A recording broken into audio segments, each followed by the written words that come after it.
Meron ako nakita sa sa TikTok na noodles, tapos nag-crave ako.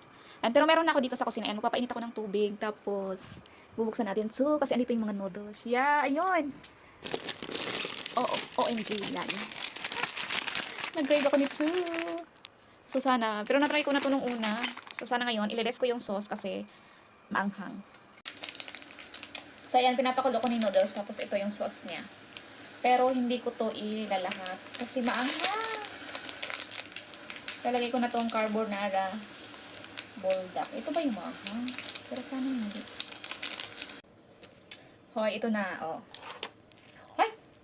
Oh my God! Yan pala yung maanghang. Dapat pala ko. Ito pala yung maanghang. Poma.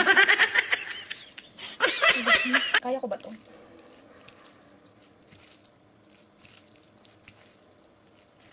Tingnan nyo nga, papakita ko sa inyo. Nag-drive lang ako para ano.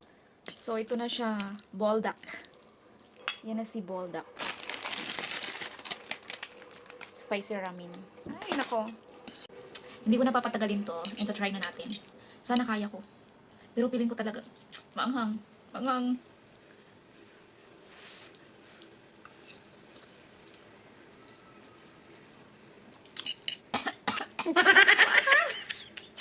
Pero sayang. Maanghang.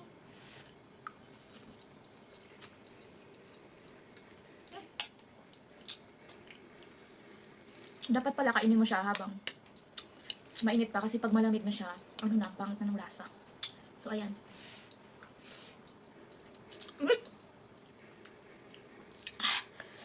Guys, manghang. Basta kusin ko muna.